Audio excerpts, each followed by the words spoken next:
അനുഗ്രഹിക്കപ്പെട്ട നല്ല പകലിനാ ദൈവത്തെ സ്തുതിക്കുന്നു, ദൈവത്തെ മഹത്വപ്പെടുത്തുന്നു. ഇന്ന് പകൽ നമുക്ക് ഒരുമിച്ച് കർത്താവിൻ്റെ പാതയുടെ കർത്താവിൻ്റെ വചനവുമായി നിങ്ങളുടെ മുമ്പാകെ നിൽപ്പാൻ കർത്താവ് ഒരുക്കിയ നല്ല അവസരത്തെ ഓർത്തുകൊണ്ട് ദൈവത്തെ സ്തുതിക്കുകയാണ്, ദൈവത്തെ മഹത്വപ്പെടുത്തുകയാണ്. ആമേ, നമുക്ക് വളരെ പ്രാർത്ഥനയോടെ, വളരെ പ്രതീക്ഷയോടെ കർത്താവിൻ്റെ സന്നിധാനം നമുക്ക് ആയിരിക്കാം. എന്നെ സന്തോഷിപ്പിച്ച കഴിഞ്ഞ ദിനങ്ങളിൽ എന്നോട് ഇടപെട്ട ഒരു ദൈവ സന്ദേശം നിങ്ങളോടുമായി ഷെയർ ചെയ്ത് ആമേ സ്തോത്രം ദിവസത്തിലിരിക്കുവാൻ കർത്താവിൽ ഞാൻ ശരണപ്പെടുകയാണ്. റോമർക്കെഴുതിയ ലേഖനത്തിലേക്ക് നമ്മുടെ ശ്രദ്ധയെ നമുക്ക് തിരിക്കാം. റോമർക്കെഴുതിയ ലേഖനം 8-ാം അധ്യായം, അതിൻ്റെ 28, 29, 30 വാക്യങ്ങൾ ഒരാൾക്ക് ശബ്ദമുയർത്തി നമുക്ക് വായിക്കാം. 8-ാം അധ്യായം 28-ാമത്തെ വാക്യം നമുക്ക് വായിച്ചേ. 8-ാം അധ്യായം 28-ാമത്തെ വാക്യം നമ്മൾ ചേർന്ന് വായിച്ചേ. എന്നാൽ ദൈവത്തെ സ്നേഹിക്കുന്നവർക്ക്, നിർണയപ്രകാരം വിളിക്കപ്പെട്ടവർക്ക് തന്നെ സകലതും നന്മയ്ക്കായി കൂടി വ്യാപരിക്കുന്നുവല്ലോ. സകലതും നന്മയ്ക്കായി. സ്തോത്രം. എന്നെ വളരെ ചിന്തിപ്പിക്കുന്ന ഒരു പുസ്തകമാണ് റോമർക്കെഴുതിയ ലേഖനം. ലേഖനങ്ങളിൽ വളരെ ഞാൻ ഇഷ്ടപ്പെടുന്ന 2 ലേഖനങ്ങളുണ്ട്. ഒന്ന് എഫേസ്യർക്ക് ലേഖനം, റാണികളുടെ റാണി എന്നറിയപ്പെടുന്ന സ്തോത്രം എഫേസ്യർക്ക് ലേഖനം. അതുപോലെ തന്നെ എൻ്റെ ഹൃദയത്തെ, എൻ്റെ ജീവിതത്തെ തന്നെ മാറ്റിമറപ്പിച്ച ഒരു അധ്യായമാണ്, പുസ്തകമാണ് റോമർക്കെഴുതിയ ലേഖനം. സ്തോത്രം ചെയ്യുന്നു. റോമർക്ക് ലേഖനം ഞാൻ പലവട്ടം, ഈ 2 പുസ്തകങ്ങൾ ഞാൻ പലവട്ടം ആവർത്തിച്ച് വായിക്കാറുള്ള സ്തോത്രം പുസ്തകങ്ങളാണ് ഈ 2 പുസ്തകങ്ങളും. 8-ാം അധ്യായം ഞാൻ സ്തോത്രം ഈ പുസ്തകങ്ങളെല്ലാം വായിച്ചേക്കാട്ടിലും ഉപരിയായി ഏറ്റവും കൂടുതൽ ഞാൻ വായിക്കുന്ന ഒരു അധ്യായമാണ് 8-ാം അധ്യായം. സ്തോത്രം ചെയ്യുന്നു. എന്തുകൊണ്ട് ഞാൻ റോമാലേഖനം വായിക്കുന്നു എന്ന് വെച്ചാൽ, അനേക അഭിഷിക്തന്മാരെ സ്തോത്രം ചെയ്യുന്നു, ഉടലെടുപ്പിച്ച, ഉറപ്പിച്ച, ശുശ്രൂഷയിൽ അവരെ ശക്തമായി എടുത്ത് ഉപയോഗിച്ച ഒരു പുസ്തകമാണ് റോമർക്കെഴുതിയ ലേഖനം. ആമേൻ. മാർട്ടിൻ ലൂതർമാരെ പോലെയുള്ള, ജോൺ വെസ്ലി തുടങ്ങിയ അഭിഷക്തന്മാരെ തീജ്വാല പോലെ ഒരു ഉണർവിൻ്റെ കാറ്റാക്കി അവർ തീർത്ത അധ്യായമാണ് റോമർക്കെഴുതിയ ലേഖനം.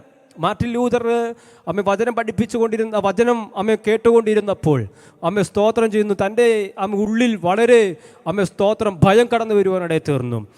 സ്തോത്രം സ്വസ്ഥത നഷ്ടപ്പെട്ടു, സമാധാനം നഷ്ടപ്പെട്ടു. തന്നെ അങ്ങനെ ആയിരിക്കുന്ന സാഹചര്യത്തിൽ എന്ത് ചെയ്തു? വചനം വായിക്കുവാൻ തുടങ്ങി. വചനം വായിച്ചു റോമർക്കെഴുതിയ ലേഖനത്തിലേക്ക് എത്തി. റോമർക്കെഴുതിയ ലേഖനം 1-ാം അധ്യായത്തിൽ അദ്ദേഹം ഇപ്രകാരം കണ്ടു: എൻ്റെ നീതിമാൻ.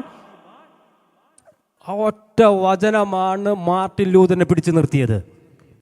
ചില പ്രതിസന്ധികളൊക്കെ വരുമ്പോൾ ഈ വിശ്വാസം നമുക്ക് അനുഭവിക്കാൻ കഴിയുന്നുണ്ടോ? ഞാൻ പലപ്പോഴും പറയാറുണ്ട്, വിശ്വാസം ഒക്കെ പറയുന്നുണ്ടെങ്കിൽ ഇപ്പോൾ എന്തോ ഉള്ളൂ, വിശ്വാസമാണ്. ചില സാഹചര്യങ്ങളിലൂടെ, ചില പ്രതിസന്ധികളിലൂടെ നമ്മൾ കടന്നു പോകുമ്പോൾ നമ്മൾ എങ്ങനെയാണ് നടക്കേണ്ടത്? വിശ്വാസത്താൽ. പറഞ്ഞേ, വിശ്വാസത്താൽ. ഒന്ന് ഭാഗം പറഞ്ഞേ, വിശ്വാസത്തെ. 1-ാം അധ്യായം അതിൻ്റെ സ്തോത്രം ചെയ്യുന്നു. എടുത്ത് വചനം എടുത്താട്ടെ. വചനം പറഞ്ഞുകൊണ്ട് ഞാനൊന്ന് വായിക്കും. നമുക്ക് ആ വചനം ഒന്ന് വായിക്കാം. 1-ാം അധ്യായം അതിൻ്റെ 17-ാമത്തെ വാക്യം ഒന്ന് വായിച്ചേ. അതിൽ ദൈവത്തിൻ്റെ നീതി വിശ്വാസം ഹേതുവായും വിശ്വാസത്തിനായിക്കൊണ്ടും വെളിപ്പെടുന്നു. അടുത്ത വാക്യം, നീതിമാൻ വിശ്വാസത്താൽ. ആരാ ജീവിക്കുന്നത്?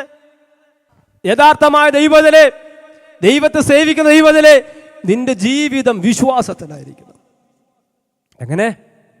വിശ്വാസത്തിൽ. ഓരോ ചുവടും കാൽ ചുവടുകളും മുമ്പോട്ട് വയ്ക്കുമ്പോൾ എങ്ങനെ നടക്കണം? വിശ്വാസത്താൽ എന്ന് പറഞ്ഞേ. വിശ്വാസം. എൻ്റെ ജീവിതം വിശ്വാസ ജീവിതമാണ്. എൻ്റെ ജീവിതം വിശ്വാസ ജീവിതമാണ്. നാളെ എന്തായിത്തീരുന്ന് എനിക്കറിയത്തില്ല. എനിക്കൊരു കാര്യം അറിയാം, എന്നെ വിളിച്ച ദൈവം വിശ്വസ്തൻ. എൻ്റെ ജീവിതവും വിശ്വാസത്താലുള്ള ജീവിതമാണ്. നമ്മൾ ഓരോ ദിവസവും എങ്ങനെ ജീവിക്കണം? വിശ്വാസത്തെ ചില വാക്കുകളൊക്കെ പ്രഖ്യാപിക്കണം. രാവിലെ എഴുന്നേൽക്കുമ്പോൾ അവിശ്വാസത്തിൻ്റെ വാക്കുകളല്ല നിന്റെ വായി വരേണ്ടത്, വിശ്വാസത്തിൻ്റെ വാക്കുകൾ വരണം. ഇന്ന് പകലിൽ എൻ്റെ ജീവിതത്തിൽ ദൈവം ചിലതൊക്കെ ചെയ്യും. ഇന്ന് പകലിൽ എൻ്റെ ജീവിതത്തിൽ ചില പ്രവർത്തികൾ നടക്കും. ഇന്ന് പകലിൽ എൻ്റെ ജീവിതത്തിലൊക്കെ ചിലതൊക്കെ കർത്താവ് ചെയ്തു തരും. എൻ്റെ നീതിമാൻ അപ്പോൾ മാർട്ടിൻ ലൂതറിനെ പോലെയുള്ള സ്തോത്രം അഭിഷക്തന്മാരെ ഉടലെടുപ്പിച്ചത് ഏത് ലേഖനത്തിൽ നിന്നാ? റോമർക്കെഴുതിയ ലേഖനത്തിൽ നിന്നാ. മാർട്ടിൻ ലൂതർ എന്ത് ചെയ്തു? റോമർക്കെഴുതിയ ലേഖനത്തിൽ വ്യാഖ്യാന പുസ്തകം ഉണ്ടാക്കി. ആര്? Martin Luther. സ്തോത്രം ചെയ്യുന്നു. മാർട്ടിൻ ലൂതർ എന്ത് ചെയ്തു? റോമർക്കെഴുതിയ ലേഖനം ഒരു വ്യാഖ്യാന പുസ്തകം ഉണ്ടാക്കി. ആ വ്യാഖ്യാന പുസ്തകം വായിച്ച ഒരു വ്യക്തിയായിരുന്നു ആരാ? നേരത്തെ ഞാൻ പറഞ്ഞു, ജോൺ വെസ്ലി. സ്തോത്രം. ആ വ്യാഖ്യാന പുസ്തകം വായിച്ച ജോൺ വെസ്ലിയെ നവോത്ഥാന പ്രസ്ഥാനത്തിന്റെ പ്രസ്ഥാനത്തിന് ഉണർവിന് വേണ്ടി ഉപയോഗിച്ചു. അപ്പം നമ്മളിലൊരു തീ കത്തിയാൽ മറ്റു പലർക്കൊരു അനുഗ്രഹമാണ്. അപ്പോൾ ഈ റോമർക്കെഴുതിയ ലേഖനമാണ് ഇതുപോലെയുള്ള അഭിഷക്തന്മാരെ എഴുന്നേൽപ്പിച്ചത് എന്നുള്ള ചിന്ത എൻ്റെ ഉള്ളിൽ വന്നപ്പോൾ മുതൽ സ്തോത്രം ഈ റോമാലേഖനം ഞാൻ വായിക്കുവാൻ തുടങ്ങി. റോമാലേഖനിലൂടെ ഞാൻ സ്തോത്രം പലവട്ടം ആവർത്തിച്ച് വായിക്കാൻ തുടങ്ങിയപ്പോൾ 8-ാം അധ്യായത്തിൽ എന്നെ കർത്താവ് കൊണ്ടു നിർത്തി പറഞ്ഞ വാക്ക് ഉത്പ്രകാരമാണ്. കഴിഞ്ഞ ദിനങ്ങളിൽ ദൈവം തന്നെ സ്നേഹിക്കുന്നവർക്ക്, നിർണയപ്രകാരം വിളിക്കപ്പെട്ടവർക്ക് സകലതും. ആർക്കാ സകലതും? ഈ 3 വാക്യങ്ങൾ നമ്മൾ വായിക്കുവാനിടയിൽ തീർന്നു. 1, 28, 29, 30 വാക്യങ്ങൾ. ഈ 3 പദങ്ങൾ നമുക്കിവിടെ കാണുവാൻ സാധിക്കുന്നുണ്ട്. 3 പദങ്ങൾ. ഒന്നാമത്തെ പദം നിർണയപ്രകാരം വിളിക്കപ്പെട്ടവർ. 2 മുന്നറിഞ്ഞവർ. 3 സ്തോത്രം ചെയ്യുന്നു മുൻ നിയമിച്ചവർ. 28, 29 അധ്യായത്തിൽ നമുക്ക് കാണാൻ സാധിക്കുന്നു 3 പദങ്ങൾ. ഒന്ന് പറഞ്ഞേ, നിർണയം, സ്തോത്രം, മുന്നറിഞ്ഞ്, മുൻ നിയമിച്ചു. നിർണയം, മുന്നറിവ്, മുൻ നിയമനം. ഈ 3 വാക്കുകളാണ് സ്തോത്രം നിങ്ങളുടെ മുമ്പിൽ ചിന്തിക്കുവാൻ ഞാൻ ആഗ്രഹിക്കുന്നത്. എന്നാൽ ഈ 3 വാക്കുകളും ഇന്ന് ശുശ്രൂഷിക്കാൻ കഴിയത്തില്ല. ആദ്യത്തെ ഒരു വാക്ക് ആദ്യത്തെ ആ വരി ഞാൻ എടുക്കുവാൻ ആഗ്രഹിക്കുകയാണ്. നിർണയപ്രകാരം വിളിക്കപ്പെട്ടവർ. ഒന്ന് ചേർന്ന് പറഞ്ഞേ, നിർണയപ്രകാരം വിളിക്കപ്പെട്ട. എത്ര പേർക്ക് ഉറപ്പുണ്ട് ഞാൻ വിളിക്കപ്പെട്ടതാണെന്ന്? എത്ര പേർക്ക് ഉറപ്പുണ്ട് ഞാൻ വിളിക്കപ്പെട്ടതാണെന്ന്? ഒന്ന് ഉറപ്പോട് പറഞ്ഞേ, എന്ന് കര ഉയർത്തി പറഞ്ഞേ, ഞാൻ വിളിക്കപ്പെട്ടതാ. എൻ്റെ ദൈവത്താ ഞാൻ വിളിക്കപ്പെട്ടവനാ. എൻ്റെ ദൈവത്താ ഞാൻ വിളിക്കപ്പെട്ടവനാ. വിളിക്കപ്പെട്ടത് കൊണ്ട് ഇന്ന് പകലിവിടെ ഇരിക്കുന്നത്. ദൈവം വിളിക്കാതെ ആരും ഇതിനകത്ത് വന്നിട്ടില്ല. ദൈവത്തെ വിളിച്ച് ആരും വന്നിട്ടില്ല. ദൈവം വിളിച്ച് അതിനകത്ത് ചിലർ വന്നിട്ടുള്ളത്. അപ്പോൾ ദൈവം നമ്മെ വിളിച്ചു എന്നൊരു ഉറപ്പുണ്ടാകണം. അതുകൊണ്ടാണ് യിരെമ്യാ പ്രവചനത്തിൽ സ്തോത്രം യിരെമ്യാ പറയുന്നുണ്ട് സ്തോത്രം, എൻ്റെ അമ്മയുടെ ഉദരത്തിൽ ഉരുവായിക്കുന്നതിന് മുമ്പേ ഞാൻ നിന്നെ അറിഞ്ഞു. നീ ഗർഭപാത്രത്തിൽ നിന്ന് പുറത്തു വരുന്നതിന് മുമ്പേ ഞാൻ നിന്നെ വിശുദ്ധീകരിച്ചു. ജാതികൾക്ക് പ്രവാചകനായി നിയമിച്ചു. അപ്പൊ എവിടെ വെച്ച് നമ്മെ ദൈവം വിളിച്ചത്? അമ്മയുടെ ഉദരത്തിൽ ഉരുവാകുന്നതിന് മുമ്പേ നിന്നെ ദൈവം വിളിച്ചതാ. ഒന്നും കൂടെ ചേർന്ന് പറഞ്ഞേ, അമ്മയുടെ ഉദരത്തിൽ ഉരുവാകുന്നതിന് മുമ്പേ സഹോദരി നിന്നെ ദൈവം കണ്ടതാണെന്ന്. അമ്മയുടെ ഉദരത്തിന് ഉരുവാകുന്നതിന് മുമ്പേ സഹോദര നിന്നെ ദൈവം കണ്ടതാണെന്ന്. സ്തോത്രം ചെയ്യുന്നു, നിന്നെ വിളിച്ചതാണെന്ന്. ഇന്ന് പകൽ എത്ര പേർക്ക് ഉറപ്പുണ്ട് എന്നെ ദൈവം എന്നെ വിളിച്ചു? എന്നെ വിളിച്ചതിനാ ദൈവത്തിന് നന്ദി പറഞ്ഞേ.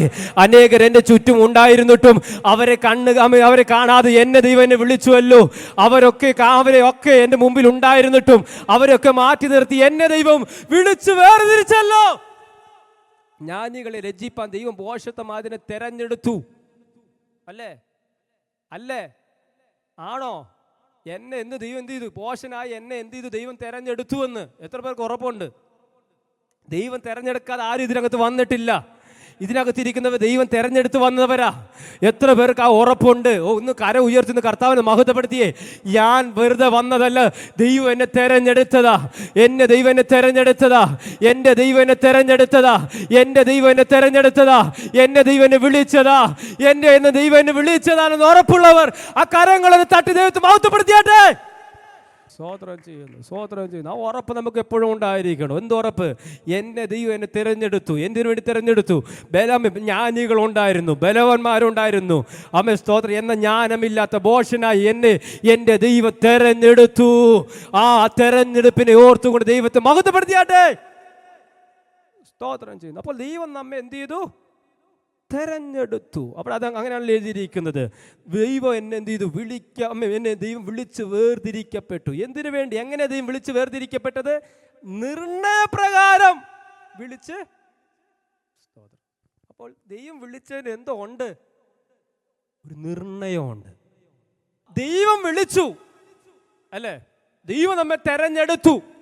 നമ്മൾ നേരത്തെ പറഞ്ഞു, കൊരിന്ത്യർക്കെഴുതിയ ലേഖനത്തിൽ അമ്മ വാക്യം ഞാൻ പറഞ്ഞു, അമ്മ ജ്ഞാനികളെ ലജ്ജിപ്പിപ്പാൻ ദൈവം എന്ത് ചെയ്തു? ഭോഷത്വമായതിനെ തെരഞ്ഞെടുത്തു. ബലമുള്ളതിനെ ലജ്ജിപ്പാൻ ദൈവം ബലഹീനമായതിനെ, കുലഹീനമായതിനെ എന്നെ എന്ത് ചെയ്തു? ദൈവം തെരഞ്ഞെടുത്തു. സ്തോത്രം. അപ്പൊ ദൈവം തെരഞ്ഞെടുത്തത് എങ്ങനെയാ? നിർണയപ്രകാരമാണ് ദൈവം നമ്മെ തിരഞ്ഞെടുത്തത്. നിർണയപ്രകാരമാണ് ദൈവം വിളിക്കപ്പെട്ടത്, നമ്മെ വിളിച്ചത്. നമ്മെ കുറിച്ച് ദൈവത്തിന് എന്തോ ഉണ്ടാച്ചായ നിർണയങ്ങളുണ്ട്. ആ നിർണയത്തിനുള്ള മറ്റൊരു വാക്ക് ഞാൻ പറയാം, ഉദ്ദേശം. ആമേ സ്തോത്രം ചെയ്യുന്നു. ആമേ നമ്മെക്കുറിച്ച് ദൈവത്തിന് എന്തോ ഉണ്ട്, ഉദ്ദേശങ്ങളുണ്ടെന്ന് എത്ര പേർ വിശ്വസിക്കുന്നുണ്ട്? എന്നെ ദൈവം വിളിച്ചത് വെറുതെ അല്ല, ചില ഉദ്ദേശത്തോടു കൂടിയാ. ഓ, ഒരാമയം പറഞ്ഞാട്ടെ. എന്നെ ദൈവം വിളിച്ചത്, എൻ്റെ കുടുംബത്തെ എന്നെ ദൈവം വിളിച്ചത് ആമേ ചില ഉദ്ദേശങ്ങളോട് കൂടിയാണെന്ന് എത്ര പേർ വിശ്വസിക്കുന്നുണ്ട്? എത്ര പേർ വിശ്വസിക്കുന്നുണ്ട്? എന്നെ ദൈവം വിളിച്ചിറക്കി തിരിച്ചത്, എൻ്റെ ദൈവം എന്നെ വിളിച്ചിറക്കി തിരിച്ചത് ആമേ സ്വാർത്ഥക്കാരുടെ ഇടയിൽ നിന്ന്, മിത്രങ്ങളുടെ ഇടയിൽ നിന്ന്, സ്നേഹിതന്മാരുടെ ഇടയിൽ നിന്ന്, ഒരു സമൂഹത്തിനിടയിൽ നിന്ന് എന്നെ വിളിച്ച് ഇറക്കി തിരിച്ചത് ചില നിർണയത്തോടു കൂടിയാ. എന്തോ ഉണ്ട് അച്ചായനെ കുറിച്ച്? അച്ചാനെ കുറിച്ച് ദൈവത്തിന് എന്തോ ഉണ്ട്? ഉറക്കെ പറഞ്ഞേ. നിർണയമുണ്ട്. സഹോദരി, നിന്നെ വിളിച്ച് ഇറക്കി തിരിച്ചപ്പോൾ ദൈവം ചില പദ്ധതികളോട് ഇറക്കി തിരിച്ചത്. ചില പദ്ധതികളോട് കൂടിയാണ് നിന്നെ ദൈവം വിളിച്ച് വേർതിരിച്ചിരിക്കുന്നത്. ഇന്ന് പകൽ എത്ര പേർ വിശ്വസിക്കുന്നുണ്ട്? എത്ര പേർ വിശ്വസിക്കുന്നുണ്ട്? എൻ്റെ മേൽ ദൈവത്തിന് ചില പദ്ധതികളുണ്ട്, എൻ്റെ മേൽ ദൈവത്തിന് ചില പദ്ധതികളുണ്ട്, എൻ്റെ മേൽ ദൈവത്തിന് ചില നിയോഗങ്ങളുണ്ട്, എൻ്റെ മേൽ ദൈവത്തിന് ചില നിർണയങ്ങളുണ്ട്. എത്ര പേർക്ക് വചനത്തിന് വെളിപ്പാട് മനസ്സിലാകുന്നുണ്ടെന്ന്? എത്ര പേർക്ക് മനസ്സിലാകുന്നുണ്ട്? എൻ്റെ കുടുംബത്തെക്കുറിച്ച്, എൻ്റെ തലമുറയെക്കുറിച്ച്, എൻ്റെ ദൈവസഭയെക്കുറിച്ച് ദൈവത്തിന് നിർണയങ്ങളുണ്ട്. അഭിഷക്തന് ഈ സഭയെക്കുറിച്ച് ദൈവത്തിന് ചില നിർണയങ്ങളുണ്ട്. നിന്റെ ശുശ്രൂഷയെക്കുറിച്ച് ദൈവത്തിന് ചില നിർണയങ്ങളുണ്ട്. നിന്റെ ഭാവിയെക്കുറിച്ച് ദൈവത്തിന് ചില നിർണയങ്ങളുണ്ട്. നിർണയങ്ങളുണ്ട്. ചുറാബന രഗ നബാലവശന്ധന ജുറാബന രഗ റബാലവസ്യംധന ജുഗന രഗന ബലവശൈഡബാലവസ്. അപ്പൊ നമ്മെ കുറിച്ച് ദൈവത്തിന് എന്തോ ഉണ്ട് അമ്മാമേ. ചുമ്മാതെ ഒന്നുമല്ല നമ്മെ വിളിച്ചതെയോ, ചുമ്മാതെ ഒന്നുമല്ല വിളിച്ചിറക്കിയത്, ചില നിർണയങ്ങളോട് കൂടിയാ. സഹോദരി, നിന്നെ ദൈവം വിളിച്ചിറക്കിയിട്ടുണ്ടെങ്കിൽ ചില ഉദ്ദേശങ്ങളോട് കൂടിയാ. അതുകൊണ്ടാണ് വചനപ്രകാരം പഠിപ്പിക്കുന്നത്, നന്മയും പൂർണ്ണതയുള്ള ദൈവഹിതം ഇന്നതെന്ന് മനസ്സിലാക്കേണ്ടതിന് എന്ത് ചെയ്യണം? മനസ്സ് പുതുക്കി. നമ്മെക്കുറിച്ച് ദൈവത്തിന് എന്തോ ഉണ്ട്, ചില പദ്ധതികളുണ്ട്. ആ പദ്ധതികൾ എങ്ങനെയാ? ആ വാക്യം ഒന്നുകൂടി വായിച്ചേ, ആ വാക്യം ഒന്നുകൂടി പറഞ്ഞേ. നന്മയും പ്രസാദവും. കണ്ടോ, 3 വാക്കാ. നമ്മെക്കുറിച്ചുള്ള ദൈവിക പദ്ധതികൾ നന്മയുള്ളതാ, പ്രസാദമുള്ളതാ. ഒന്ന് പറഞ്ഞേ, എൻ്റെ മേൽ കിടക്കുന്നത് നിർണയങ്ങൾ പൂർണ്ണതയുള്ളതാ. അത് പകുതിക്ക് വെച്ച് നിർത്താൻ ദൈവം സമ്മതിക്കത്തില്ല. ആ നിർണയങ്ങൾ പകുതിക്ക് വെച്ച് നിർത്താൻ ദൈവം സമ്മതിക്കത്തില്ല. എത്ര പേർ ആ ദൂതൻ ഏറ്റെടുക്കുന്നുണ്ട്?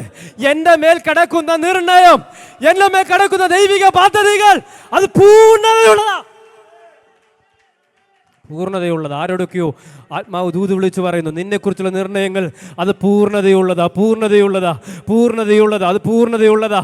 അത് പൂർത്തീകരിക്കും ദൈവം, അത് പൂർത്തീകരിക്കും ദൈവം.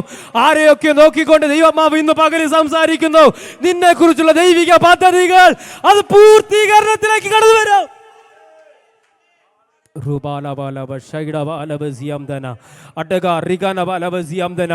പൂർത്തീകരിക്കില്ല, അത് പൂർത്തീകരിക്കില്ല. നിന്റെ ശുശ്രൂഷ നീ പൂർത്തീകരിക്കില്ല, നിന്റെ വിദ്യാഭ്യാസത്തെ നീ പൂർത്തീകരിക്കില്ല, നിന്റെ ജോലി നീ പൂർത്തീകരിക്കില്ലെന്ന് ലോകം നിന്നെ കുറിച്ച് പറയുമ്പോൾ ദൈവം പറയാ, ഇല്ല ഇല്ല ഇല്ല, അവനെ കുറിച്ചുള്ള ഉദ്ദേശങ്ങൾ പൂർണ്ണതയുള്ളതാ, പൂർണ്ണതയുള്ളതാ, പൂർണ്ണതയുള്ളതാ. നമ്മെ കുറിച്ചുള്ള ദൈവിക പദ്ധതികൾ എന്തോ ഉള്ളതാ ചായ? പറഞ്ഞേ, വാ ഓർന്ന് പറഞ്ഞോ. പിശാച് കേൾക്കുന്ന പറ, പിശാച്, എന്നെ കുറിച്ചുള്ള ദൈവിക പദ്ധതികൾ പൂർണ്ണതയുള്ളതാ. എൻ്റെ തലമുറയെക്കുറിച്ചുള്ള ദൈവിക പദ്ധതികൾ പൂർണ്ണതയുള്ളതാ. ഇന്ന് പകല ചില ദൈവിക നിയോഗങ്ങൾ വെളിപ്പെടുന്നത് പകല. സ്വോത്രം, സ്വോത്രം, സ്വോത്രം. അപ്പൊ ദൈവത്തിന് നമ്മെക്കുറിച്ച് എന്തുണ്ട് അമ്മാമേ? നിർണയമുണ്ട്. സ്തോത്രം. ചിലതൊക്കെ മുമ്പ് വരുമ്പോൾ പറയണേ, പിശാചേ, ഈ നിർണയമൊന്നുമില്ല, നിന്റെ നിർണയമൊന്നുമല്ല, എൻ്റെ മേൽ ദൈവത്തിന് ചില നിർണയങ്ങളുണ്ട്. ആ നിർണയം എങ്ങനെയുള്ളതാ? പൂർണ്ണതയുള്ളതാ, പൂർണ്ണതയുള്ളതാ, പൂർണ്ണതയുള്ളതാ. അഭിഷേകത്തിൻ്റെ നമ്മെക്കുറിച്ച് ദൈവിക നിയോഗങ്ങൾ പൂർണ്ണതയുള്ളതാ.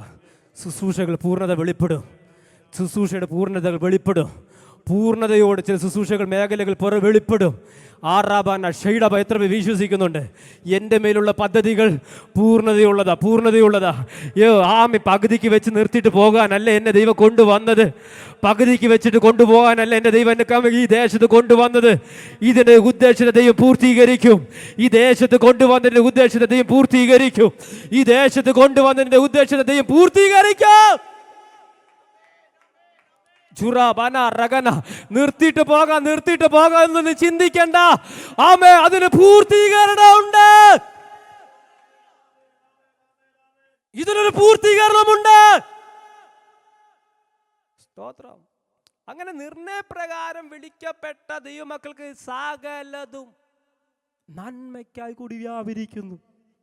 സ്തോത്രം. വാർന്ന് പറഞ്ഞേ, എൻ്റെ ദൈവം വിളിച്ചത് നിർണയപ്രകാരമാണ്. എൻ്റെ ജീവിതത്തിൽ സംഭവിക്കുന്നതെല്ലാം നന്മയ്ക്കായി കൂടി വ്യാപരിക്കും. എൻ്റെ ജീവിതത്തിൽ സംഭവിക്കുന്നതെല്ലാം നന്മയ്ക്കായി കൂടി വ്യാപരിക്കുന്നു. ആമേൻ പറഞ്ഞേ, എൻ്റെ ജീവിതത്തിൽ സംഭവിക്കുന്നതെല്ലാം നന്മയ്ക്കായി കൂടി, നന്മയ്ക്കായി കൂടി, തിന്മയ്ക്കായല്ല, തിന്മയ്ക്കായല്ല, നന്മയ്ക്കായി, നന്മയ്ക്കായി, നന്മയ്ക്കായി. സ്തോത്രം. എന്തുകൊണ്ടാണ് ഇതൊക്കെ നമ്മുടെ ജീവിതത്തിൽ നന്മയായി തീരുന്നത്? എന്നോട് ഈ വചനം സംസാരിച്ച മേഖലകളുണ്ട്, ഈ വചനത്തിൻ്റെ വെളിപ്പാടുകൾ വെളിപ്പെട്ട മേഖലകളുണ്ട്. കർത്താവിനോട് ചോദിച്ചു, കർത്താവേ, എന്തുകൊണ്ടാണ് ഇതൊക്കെ എൻ്റെ ജീവിതത്തിൽ നന്മയായി തീരുന്നത്? അമ്മ ദൈവം പറഞ്ഞൊരു കാര്യമുണ്ട്, മോനെ ബ്ലസനെ, ഇത് നിൻ്റെ ജീവിതത്തിൽ നന്മയായി തീരുന്നത് നിൻ്റെ കഴിവുകൊണ്ടല്ല, നിനക്ക് നിൻ്റെ സ്തോത്രം ചെയ്ത് തല പൊങ്ങി നിൽക്കാനല്ല, നിനക്ക് പൊങ്ങച്ചം കാണിക്കുവാനല്ല, പിന്നെയോ എൻ്റെ നിർണയങ്ങൾ നടക്കാനാ. ദൂത് മനസ്സിലായി? എത്ര പേരുണ്ട്? എൻ്റെ നിർണയങ്ങൾ നടത്താനാ നിൻ്റെ ജീവിതത്തിൽ തിന്മകളെല്ലാം നന്മയായി തീരുന്നതെന്ന് മനസ്സിലായ എത്ര പേരുണ്ട്? അച്ഛാ, എൻ്റെ ജീവിതത്തിൽ വരുന്ന പ്രതിസന്ധികൾ, എൻ്റെ ജീവിതത്തിൽ വരുന്ന തിന്മകൾ നന്മയായി തീരുന്നുണ്ടെങ്കിൽ അതിന് പുറകിൽ ദൈവത്തിന് പറയുവാനുള്ള കാര്യം എന്തുവാ? ആ തിന്മയെ നന്മയാക്കി തീർത്തുവെങ്കിൽ മകളെ, നിന്നെക്കുറിച്ചുള്ള ദൈവിക നിർണയങ്ങൾ വെളിപ്പെടാനാ. സ്തോത്രം. എന്നോട് പറഞ്ഞ കാര്യമാണ് കർത്താവ്, എൻ്റെ മേൽ ചിലതൊക്കെ നന്മയായി തീരുന്നുണ്ടെങ്കിൽ, സകല നന്മയ്ക്കാവൂടി വ്യാപരിക്കുന്നുണ്ടെങ്കിൽ അതിൻ്റെ പുറകിൽ വ്യാപരിക്കുന്ന ദൈവിക നിർണയങ്ങൾ വെളിപ്പെടാനാ. സ്തോത്രം. അപ്പോൾ പറഞ്ഞേ, എൻ്റെ ജീവിതത്തിൽ ദൈവം ചെയ്യുന്നത് എല്ലാം നന്മയായി തീരും. പറഞ്ഞേ, എൻ്റെ ജീവിതത്തിൽ എല്ലാം നന്മയായി തീരും, എല്ലാ തിന്മയും നന്മയായി തീരും. വായിച്ചേ, ഇരിമ്യാ പ്രവചനം എന്ന് വായിച്ച്, ഇരിമ്യാ പ്രവചനം 29-11 വാക്യം നമുക്ക് എല്ലാവർക്കും അറിയുന്ന വാക്യമാണ്. വായിച്ച് 29:11, നിങ്ങൾ പ്രത്യാശിക്കുന്ന ശുഭഭാവി വരുവാൻ തക്കവണ്ണം ഞാൻ നിങ്ങളെക്കുറിച്ച് നിരൂപിക്കുന്ന നിരൂപണങ്ങൾ, ഞാൻ നിന്നെക്കുറിച്ച് നിരൂപിക്കുന്ന നിരൂപണങ്ങൾ. നിന്നെന്ന് മാറ്റിയിട്ട് നമ്മുടെ പേര് പറഞ്ഞേ, ഞാൻ ബ്ലസറെ കുറിച്ച് നിരൂപിക്കുന്ന നിരൂപണങ്ങൾ ഇന്നവയെന്ന് ഞാൻ അറിയുന്നു. കർത്താവ് പറയുക, നിന്നെക്കുറിച്ച് എനിക്ക് ചില നിരൂപണങ്ങളുണ്ടെന്ന്. നിന്നെക്കുറിച്ച് ചില നിരൂപണങ്ങൾ എനിക്കുണ്ട് സഹോദര, നിന്നെക്കുറിച്ച് ചില നിരൂപണങ്ങൾ എനിക്കുണ്ട് സഹോദരി. ഇന്ന് മകൻ അത് വിശ്വസിക്കുന്ന എത്ര പേരുണ്ട്? സ്തോത്രം ചെയ്യുന്നു. നിങ്ങൾ പ്രത്യാശിക്കുന്ന ശുഭഭാവി വരുവാൻ തക്കവണ്ണം. ഒരു ശുഭഭാവി ഉണ്ട് അച്ചായ, ഒരു ശുഭഭാവി ഉണ്ട് സഹോദരി, ഒരു ശുഭഭാവി ഉണ്ട്. എന്നും ഇങ്ങനെ കരയാൻ ദൈവം സമ്മതിക്കത്തില്ല, എന്നും ഇങ്ങനെ കണ്ണീരൊഴിക്കുവാൻ ദൈവം സമ്മതിക്കത്തില്ല. ഇന്ന് പകരം ഈ വചനത്തോടൊന്ന് പ്രതികരിച്ചോ. എന്നും ഇങ്ങനെ കടന്ന് നിലവിളിക്കാൻ ദൈവം സമ്മതിക്കത്തില്ല, എന്നും ഇങ്ങനെ കടന്ന് നിലവിളിക്കാൻ ദൈവം സമ്മതിക്കത്തില്ല. ഒരു ശുഭഭാവി നിനക്കുണ്ട്, ഒരു ശുഭഭാവി നിനക്കുണ്ട്, ഒരു ശുഭഭാവി നിന്റെ തലമുറയ്ക്കുണ്ട്, ഒരു ശുഭഭാവി നിന്റെ കുടുംബത്തിനുണ്ട്. നിന്റെ ജീവിതത്തിൽ ശുഭഭാവി. വചനത്തോട് പ്രതികരിച്ച് മൗനമായിരിക്കാതെ ഈ വചനത്തോട് പ്രതികരിക്കുന്നവരുടെ ജീവിതത്തിൽ ഈ വചനം പ്രതികരിക്കാൻ പോകുക. വചനത്തോട് പ്രതികരിക്കുന്നവരുടെ ജീവിതത്തിൽ ഈ വചനം വെളിപ്പെടാൻ പോകുക. ജുറാബന റഗന വൈഡബാലബസിയാംദന ജുറാബന റിഗന വൈഡബാലബസിയാംദന. ഒരു ശുഭഭാവിയുണ്ട് സഹോദരി, ഒരു ശുഭഭാവിയുണ്ട് സഹോദര, ഒരു ശുഭഭാവിയുണ്ട് കുഞ്ഞ്. നിന്റെ ജീവിതത്തിൽ ശുഭഭാവിയുണ്ട്. ആമേ, എത്ര പേർ വിശ്വസിക്കുന്നുണ്ട്? ഇത് പകലെന്ന് പറഞ്ഞ് എനിക്കൊരു ശുഭഭാവിയുണ്ട്, എനിക്കൊരു ശുഭഭാവിയുണ്ട്, എൻ്റെ കുടുംബത്തിന് ശുഭഭാവിയുണ്ട്. അപ്പോൾ ദൈവം നിരൂപിക്കുന്ന നിരൂപണങ്ങൾ നമ്മൾക്ക് ശുഭം വരാനുള്ള കാര്യങ്ങളാണ്. സ്തോത്രം. അവിടെ പറയുന്ന വാക്ക് കണ്ടോ? നിങ്ങൾ പ്രത്യാശിക്കുന്ന ശുഭഭാവി വരുവാൻ തക്കവണ്ണം ഞാൻ നിങ്ങളെക്കുറിച്ച് നിരൂപിക്കുന്ന നിരൂപണങ്ങൾ ഇന്നവയെന്ന് ഞാൻ അറിയുന്നു. അടുത്തത് അപ്പോൾ ദൈവത്തിൻ്റെ നിർണയങ്ങൾ നമ്മുടെ തിന്മയ്ക്കല്ല. ഹലോ, ദൈവിക നിർണയങ്ങൾ നമ്മുടെ തിന്മയ്ക്കല്ല, പിന്നെയോ നന്മയ്ക്കാ. നന്മയ്ക്കായുള്ള നിരൂപണം, അങ്ങനെയല്ലേ എഴുതിയിരിക്കുന്നത്. അവ തിന്മയ്ക്കല്ല, നന്മയ്ക്കായി. നന്മയ്ക്കായി അവക്കെന്ന് പറഞ്ഞേ, നന്മയ്ക്കായി. ഓ സ്വതന്ത്രം, എൻ്റെ നാവ് ഉടക്കി പോകുന്നു. നന്മയ്ക്കായി മാത്രമുള്ള നിരൂപണങ്ങളാണ്, നന്മയ്ക്കായി മാത്രമുള്ള നിരൂപണങ്ങൾ. എത്ര പേർക്ക് ഈ വചനം ഉള്ളിൽ കയറുന്നുണ്ട്? ഈ വചനത്തിൻ്റെ അമ്മ സ്തോത്ര സാന്നിധ്യം എത്ര പേർക്ക് അനുഭവിക്കാൻ കഴിയുന്നുണ്ട്? അമ്മ, എന്നെക്കുറിച്ചുള്ള നിരൂപണങ്ങൾ എൻ്റെ നന്മയ്ക്കായുള്ള നിരൂപണങ്ങളാണ്. എൻ്റെ തലമുറയെക്കുറിച്ചുള്ള നിരൂപണങ്ങൾ എൻ്റെ നന്മയ്ക്കായുള്ള നിരൂപണങ്ങളാണ്. ഹല്ലേലൂയ. എൻ്റെ കുടുംബത്തോടെ കുറിച്ചുള്ള ദൈവിക നിരൂപണങ്ങൾ നന്മയ്ക്കാ. എൻ്റെ സഭയെക്കുറിച്ചുള്ള ദൈവിക നിരൂപണങ്ങൾ നന്മയ്ക്കാ. ഇത് പകൽ എന്ന് പറഞ്ഞേ, എൻ്റെ ദൈവം ചിന്തിക്കുന്ന നിരൂപണങ്ങൾ, എന്നെക്കുറിച്ചുള്ള ദൈവിക പദ്ധതികൾ, എന്നെക്കുറിച്ചുള്ള ദൈവിക ഉദ്ദേശങ്ങൾ നന്മയ്ക്കത്ര, തിന്മയ്ക്കല്ല, നന്മയ്ക്കാ. നന്മയ്ക്കാ. ഇന്ന് പകരം നിന്റെ ജീവിതത്തിൽ സംഭവിക്കുന്ന ഒക്കെ, നിന്റെ ജീവിതത്തിൽ സംഭവിക്കുന്ന ഒക്കെയും നിനക്ക് തിന്മയായി തോന്നിയേക്കാം. എന്നാൽ ദൈവം ഈ വചനത്തിനോട് നിന്നോട് സംസാരിക്കുക. അത് നിന്റെ തിന്മയ്ക്കല്ല, അത് നിന്റെ തിന്മയ്ക്കായല്ല, അത് തിന്മയ്ക്കായല്ല, നന്മയ്ക്കായിട്ടത്രേ.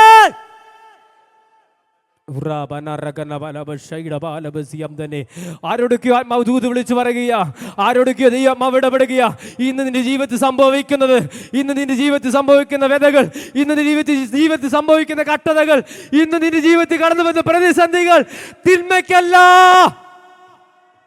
നന്മയ്ക്കത്രേ, നന്മയ്ക്കത്രേ. സൂം പ്ലാറ്റ്ഫോമിലൂടെ എന്നെ ശ്രദ്ധിക്കുന്ന സഹോദര, സഹോദരി, നിന്റെ ജീവിതത്തിൽ ഇത് സംഭവിക്കുന്നതല്ല, നന്മയ്ക്കാ, നന്മയ്ക്കാ, നന്മയ്ക്കാ, നന്മയ്ക്കത്രേ, നന്മയ്ക്കത്ര നിരൂപണങ്ങൾ, നന്മയ്ക്കത്ര നിരൂപണങ്ങൾ, നന്മയ്ക്കത്ര നിരൂപണങ്ങൾ.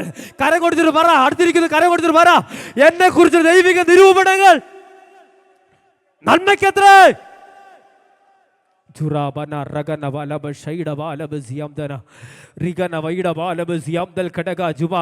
പിശാച് നിരൂപിക്കുന്ന നിരൂപണങ്ങൾ തിന്മയ്ക്കാണെങ്കിൽ, പിശാചിനെ കുറിച്ചുള്ള നിരൂപിക്കുന്ന നിരൂപണങ്ങൾ തിന്മയാണെങ്കിൽ, നിന്നെ സ്നേഹിക്കുന്ന ദൈവം, നിന്നെ വിളിച്ചിറക്കിയ ദൈവം നിന്നെ തിന്മയ്ക്കായല്ല നന്മയ്ക്കായിട്ടുള്ള നിരൂപണങ്ങളാണ്.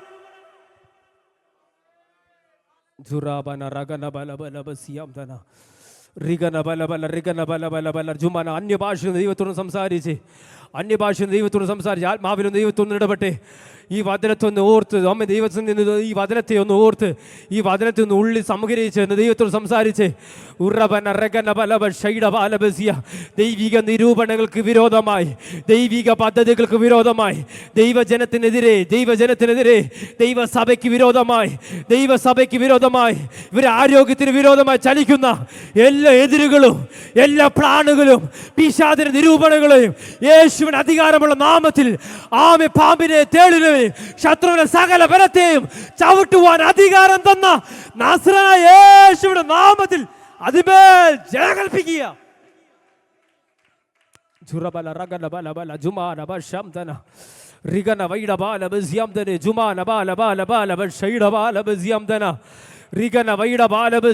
ദൈവിക നിരൂപണങ്ങൾ വെളിപ്പെടട്ടെ, ദൈവിക നിരൂപണങ്ങൾ വെളിപ്പെടട്ടെ, ദൈവിക നിർണയങ്ങൾ വെളിപ്പെടട്ടെ.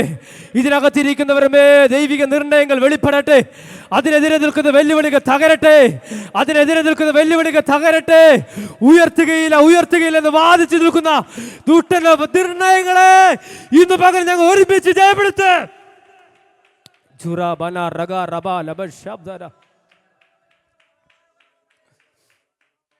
ആമേൻ. ആമേ. നമ്മുടെ നന്മയ്ക്കായി കൂടിയുള്ള ദൈവത്തിൻ്റെ തിന്മയ്ക്കല്ല, നന്മയ്ക്ക്. സകലതും തിന്മയ്ക്കല്ല, നന്മയ്ക്കായി കൂടി വ്യാപരിക്കുന്നു. ഒന്നുകൂടി പറഞ്ഞേ, എൻ്റെ ജീവിതത്തിൽ സംഭവിക്കുന്ന സകലതും തിന്മയ്ക്കല്ല. ഇന്ന് ഇതിനകത്ത് ആരൊക്കെയോ ചോദിച്ചു, കർത്താവ് ഇത് തിന്മയാണോ? ഇതെൻ്റെ ജീവിതത്തിൽ എല്ലാം തിന്മയായി മാറുന്നുവല്ലോ, എൻ്റെ ജീവിതത്തിൽ തൊടുന്നതെല്ലാം തിന്മയായി തീരുന്നല്ലോ, ഞാൻ ചെയ്യുന്നതൊക്കെ തിന്മയായി മാറുന്നുവല്ലോ. ഇന്ന് പകലിൽ ആരോടൊക്കെയോ ആത്മാവ് ദൂത് വിളിച്ച് പറയുക, വചനത്തിലൂടെ ദൈവത്തിൻ്റെ ആത്മാവ് അമ്മ ദൂത് വിളിച്ച് പറയുക, ഈ വചനത്തിലൂടെ നിന്നോട് സംസാരിക്കുക, നിന്നെ തിന്മയ്ക്കല്ല നന്മയ്ക്കത്രേ. എനിക്കറിയാം ഇതിനകത്തോടൊക്കെ ആരോടൊക്കെയോ ആത്മാവ് ഇടപെടുന്നുണ്ടെന്ന്, ചില ഹൃദയങ്ങളോടൊക്കെ ഈ വചനം ഇടപെടുന്നുണ്ടെന്ന്. എൻ്റെ വായിന്ന് പുറപ്പെടുന്നത് എൻ്റെ വചനമല്ല, അത് ദൈവത്തിൻ്റെ വചനമാണ്. എൻ്റെ വായിന്ന് പുറപ്പെടുന്നത് എൻ്റെ വാക്കുകളല്ല, അത് ദൈവത്തിൻ്റെ വചനമാണ്. ഇന്ന് പകലിൽ ദൈവവചനത്തിൻ്റെ പ്രവൃത്തി അത് ചെയ്തുകൊണ്ടിരിക്കുക. ആമേൻ. സദൃശ്യവാക്യത്തിലേക്ക് നമ്മുടെ ശ്രദ്ധ തിരിച്ചാട്ടെ. സദൃശ്യവാക്യങ്ങൾ അതിൻ്റെ 16-ാം അധ്യായം 4-ാമത്തെ വാക്യം ഒന്ന് വായിച്ചാട്ടെ. സദൃശ്യവാക്യങ്ങൾ 16:4. യഹോവ സകലത്തെയും എന്തോ എന്തിനെ ഉണ്ടാക്കിയതിന് പറയില്ല, എന്തോ ഉണ്ട് ദൈവത്തിന്. അടുത്ത വാക്യം കണ്ടോ, അനർത്ഥ ദിവസത്തിനായി ദുഷ്ടനെയും കൂടെ. അത് വേറൊരു വ്യാഖ്യാനമാ അത് പറഞ്ഞിരിക്കുന്നതെങ്കിലും ദുഷ്ടനെയും കൂടെ ഉണ്ടാക്കിയതിന് ദൈവത്തിന് എന്തോ ഉണ്ട്. അനർത്ഥ ദിവസത്തിനായെന്ന് പറഞ്ഞത് അത് നിത്യ തീപ്പൊയ്യെ കുറിച്ചാണ് അവിടെ പറയുന്നതെങ്കിലും ഞാൻ അതിനിങ്ങനെ വ്യാഖ്യാനിക്കുക, നമ്മുടെ ജീവിതത്തിൽ ചില ദുഷ്ടനെയൊക്കെ കൊണ്ട് കർത്താവ് വെച്ചിരിക്കുന്നതിന് പുറകിൽ എന്തോ ഉണ്ട് ദൈവത്തിന്.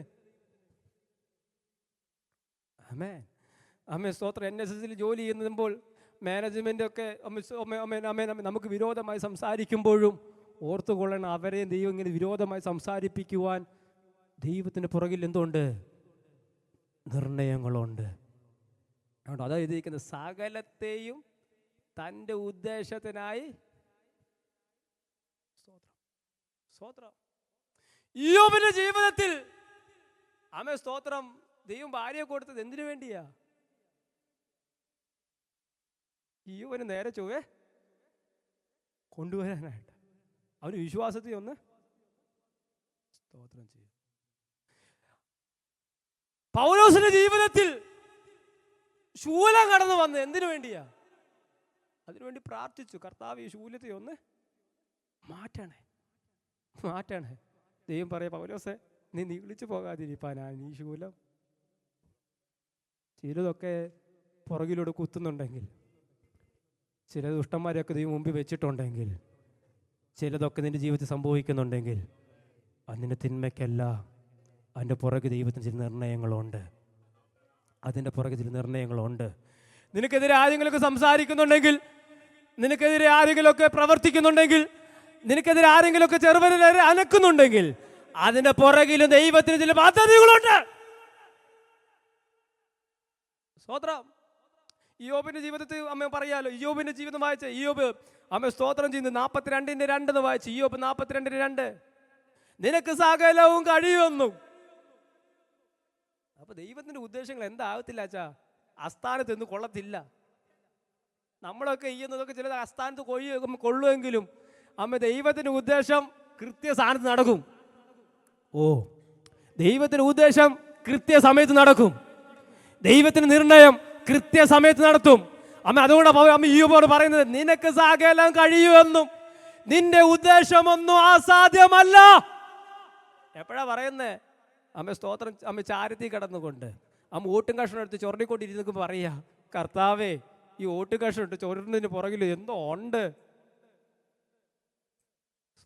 ഭാര്യ വന്നിട്ട് പറയാ, നീ ദൈവത്തെ തള്ളി പറഞ്ഞു പോയി മരിച്ചു കളാ. ഇപ്പോഴും പറയാ, ദൈവമേ നിന്റെ ഉദ്ദേശങ്ങളൊന്നും അസാധ്യമാകത്തില്ല. സ്തോത്രം. ഒട്ടകങ്ങളും ആടുമാടുകളൊക്കെയും പിടിച്ചുകൊണ്ട് പോകുമ്പോൾ ഇയ്യോബ് പറയുക, കർത്താവേ നിന്റെ ഉദ്ദേശങ്ങളൊന്നും. സ്തോത്രം. സഹോദരന്മാർ തങ്ങളെ തള്ളി, സ്നേഹിതന്മാർ തന്നെ തള്ളി പറഞ്ഞപ്പോഴും, സ്തോത്രം, ഭാര്യ തന്നെ തള്ളി പറഞ്ഞപ്പോഴും, എല്ലാവരും ഉപേക്ഷിക്കപ്പെട്ടവനായി, എല്ലാം നഷ്ടപ്പെട്ടവനായി കിടക്കുമ്പോഴും ഇയ്യോബ് പറയുക, കർത്താവേ, നിന്റെ ഉദ്ദേശങ്ങളൊന്നും അസാധ്യമാകയില്ല. അങ്ങനെ ഇന്ന് പകല് നിന്നെക്കുറിച്ചുള്ള ദൈവിക നിർണയങ്ങൾ അസാധ്യമാകത്തില്ലെന്ന്, നിന്നെക്കുറിച്ചുള്ള ദൈവിക നിർണയങ്ങൾ അസാധ്യമാകത്തില്ല അച്ചായ, അസാധ്യമാകത്തില്ല. അതുകൊണ്ട് പൗലോസ് അമ്മ ഇയ്യോബോട് പറയുന്നത്, നിനക്ക് സകലവും കഴിയും, സകലവും കഴിയും. ഇന്ന് പകല് വാതുറന്ന് പറഞ്ഞ കർത്താവേ, നിനക്ക് സകലവും കഴിയും, നിനക്ക് സകലവും കഴിയും. സകലവും, ശകലവും അല്ല അച്ഛാ, സകലവും ദൈവം ചെയ്തു തരുന്നേ. സ്തോത്രം, സ്തോത്രം, സ്തോത്രം എന്ന് പറഞ്ഞേ, വാർന്ന് സ്തോത്രം പറഞ്ഞേ. ഇന്ന് പകൽ പറഞ്ഞ കർത്താവേ, നിന്റെ അസാധ്യങ്ങളൊന്നും അല്ല, നിന്റെ ഉദ്ദേശങ്ങളൊന്നും അസാധ്യമാകുകയില്ല, അസാധ്യമാകുകയില്ല, അസാധ്യമാകുകയില്ല. സഹോദര, സഹോദരി, നിന്നെക്കുറിച്ചുള്ള ദൈവിക പദ്ധതികൾ അസാധ്യമാകത്തില്ല. അത് നടക്കുക തന്നെ ചെയ്യും, അത് നടക്കുക തന്നെ ചെയ്യും, അത് നടക്കുക തന്നെ ചെയ്യും. വിശ്വസിക്കുന്ന എത്ര പേരുണ്ട്? നിന്നെക്കുറിച്ചുള്ള ദൈവിക പദ്ധതികൾ, നിന്റെ തലമുറയെക്കുറിച്ചുള്ള ദൈവിക പദ്ധതികൾ, നിന്റെ തലമുറയെക്കുറിച്ചുള്ള ദൈവിക പദ്ധതികൾ, നിന്റെ ഭാവിയെക്കുറിച്ചുള്ള ദൈവിക പദ്ധതികൾ, ദൈവിക നിർണയങ്ങൾ അസാധ്യമാകത്തില്ല സഹോദരി, അസാധ്യമാകത്തില്ല സഹോദരി. നിന്നെക്കുറിച്ചുള്ള ദൈവിക പദ്ധതികൾ അസാധ്യമാകത്തില്ല. നീ പലപ്പോഴും പറഞ്ഞിട്ടുണ്ട്, കർത്താവേ, എന്തുകൊണ്ട്, എന്തുകൊണ്ട്? എന്നാൽ സകലത്തിന്റെ പുറകിൽ ദൈവത്തിന് ചില ഉദ്ദേശങ്ങളുണ്ട്. സകലത്തിന് പുറകിൽ ദൈവത്തിന് ചില ഉദ്ദേശങ്ങളുണ്ട്. എത്ര പേര് വിശ്വസിക്കുന്നുണ്ട്? സകലത്തിന് പുറകിൽ ദൈവത്തിന് ചില ഉദ്ദേശങ്ങളുണ്ട്. സകലത്തിന് സൃഷ്ടിച്ചതിൻ്റെ പുറകിൽ ദൈവത്തിന് ചില ഉദ്ദേശങ്ങളുണ്ട്. ആമേൻ, ആമേൻ, ആമേൻ. ഞാൻ നിർത്താൻ പോവുകയാണ്. യേശയ്യാ പ്രവചനത്തിലേക്ക് വന്നാട്ടെ. യേശയ്യാ പ്രവചനം 55-ാം അധ്യായം 8 മുതൽ വാക്യങ്ങൾ വായിച്ചാട്ടെ. 8-9 വാക്യങ്ങൾ വേഗം വായിച്ചാട്ടെ. എന്തോ എൻ്റെ വിചാരങ്ങൾ, എൻ്റെ നിർണയങ്ങൾ നിങ്ങളുടെ നിർണയങ്ങളല്ല.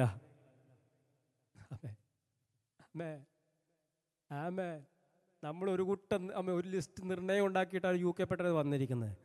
അച്ഛാ, ഞാൻ ചോദിക്കട്ടെ, ആ നിർണയങ്ങൾ എന്തെങ്കിലുമൊക്കെ നടക്കുന്നുണ്ടോ? ഞാൻ UK പട്ടണത്തിലേക്ക് വന്നപ്പം ഒരു കെട്ട് നിർണയമായിട്ട് വന്നേ. UK പട്ടണത്തിൽ കാല് കുത്തുന്നു, ജോലി കിട്ടുന്നു, കടമൊക്കെ വീട്ടുന്നു, ഭാര്യയും കുഞ്ഞുങ്ങളൊക്കെ ആയിട്ട്. പക്ഷേ ആ നിർണയങ്ങളൊന്നും അല്ല, അതിന് നേരെ ഓപ്പോസിറ്റ് ആണ് അനുഭവിച്ചുകൊണ്ടിരിക്കുന്നത്.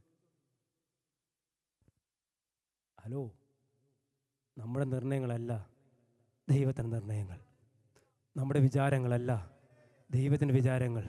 ഇന്ന് നേരിടുന്ന പ്രതിസന്ധികൾ, ഇന്ന് നേരിടുന്ന പ്രശ്നങ്ങൾ നീ നേരിടുന്നുണ്ടെങ്കിൽ നമ്മുടെ വിചാരങ്ങളല്ല ദൈവത്തിൻ്റെ വിചാരങ്ങൾ. നിങ്ങളുടെ വഴികളല്ല എൻ്റെ വഴികൾ. ഇതിനകത്തിരിക്കുന്ന ആരോടൊക്കെയോ ആത്മാവ് ദൂത് വിളിച്ച് പറയുന്ന, അച്ചായ, നിന്റെ വഴികളല്ല എൻ്റെ വഴികൾ, നിന്റെ വഴികളല്ല സഹോദരി, എൻ്റെ വഴികൾ. സ്തോത്രം.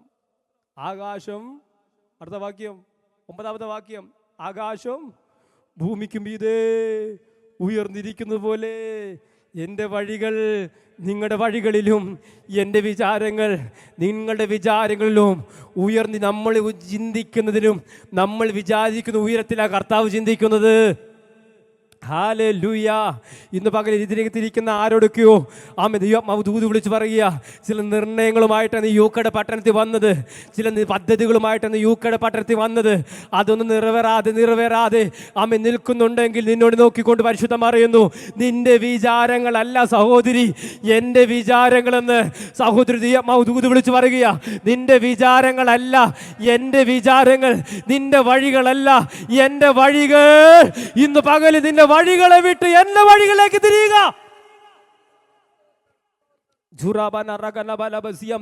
നിന്റെ വഴികളെ വിട്ട് എന്റെ പദ്ധതികളിലേക്ക് തിരിയുക. നിങ്ങളുടെ നിരൂപണങ്ങളെ വിട്ട് എന്റെ നിരൂപണങ്ങളിലേക്ക് തിരിഞ്ഞു വരിക. 7-ാമത്തെ വാക്യം ഒന്ന് വായിച്ചേ. അതുകൊണ്ട് ദുഷ്ടൻ തന്റെ വഴിയെയും നീതി കെട്ടവൻ തന്റെ വിചാരങ്ങളും ഉപേക്ഷിച്ച് നമുക്ക് ചെയ്യാൻ പറ്റുന്ന ഒരേ കാര്യം, ദൈവത്തിന് നിയോഗത്തിലേക്ക് തിരിയുക. ഞാൻ നിർത്തുകയാണ്. ബൈബിൾ എല്ലാം അടച്ചു വെച്ചാട്ടെ, ബൈബിൾ എല്ലാം അടച്ചു വെച്ചാട്ടെ. നമ്മുടെ നിർണയങ്ങളും നമ്മുടെ പദ്ധതികളൊക്കെ ഒന്ന് വിട്ട് ദൈവത്തിൻ്റെ പദ്ധതിയിലേക്കൊന്ന് വാ. ഇന്ന് പകൽ ആരോടൊക്കെയോ ആത്മാവ് വിളിച്ച് പറയുക, നമ്മൾ ഒരു കെട്ട് അമ്മ ലിസ്റ്റുമായിട്ടാണ് വന്നത്. ഈ ഊക്കട പട്ടണത്തിൽ നീ വലിയ ഒരു കെട്ട് ലിസ്റ്റുമായിട്ടാണ് വന്നത്. ആ ലിസ്റ്റിൽ ഒരെണ്ണം പോലും നടക്കുന്നില്ല, ഒരെണ്ണം പോലും നടക്കുന്നില്ല. ഇന്ന് പകലിൽ ദൈവമ്മ പറയുന്നു, നിന്റെ വഴികളെ വിട്ട്, നിന്റെ വിചാരങ്ങളെ വിട്ട് യഹോവയിലേക്ക് തിരിയുക.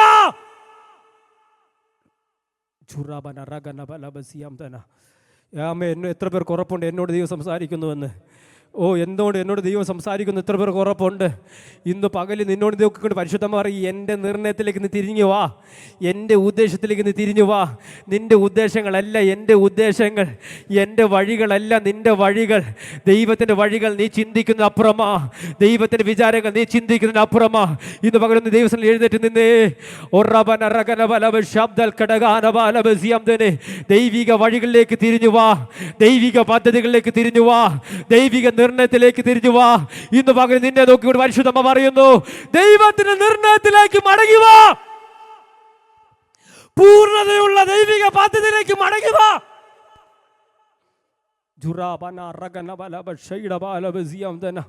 അഡ്ഡക്കൻ എല്ലാം കണ്ണോടഞ്ഞിരുന്നാട്ടെ, എല്ലാം കണ്ണോടഞ്ഞിരുന്നാട്ടെ, എല്ലാം കടന്നിരുന്നാട്ടെ. കർത്താവിന് പറഞ്ഞ, കർത്താവേ എൻ്റെ പദ്ധതികളൊന്നും വേണ്ട കർത്താവേ, എൻ്റെ ഹിതങ്ങളൊന്നും വേണ്ട കർത്താവേ, അവിടുത്തെ ഹിതങ്ങൾ എന്നെ നിറവേറണമേ, അവിടുത്തെ നിർണയങ്ങൾ എന്നെ നിറവേറണമേ, അവിടുത്തെ പദ്ധതികൾ എന്നെ നിറവേറണമേ.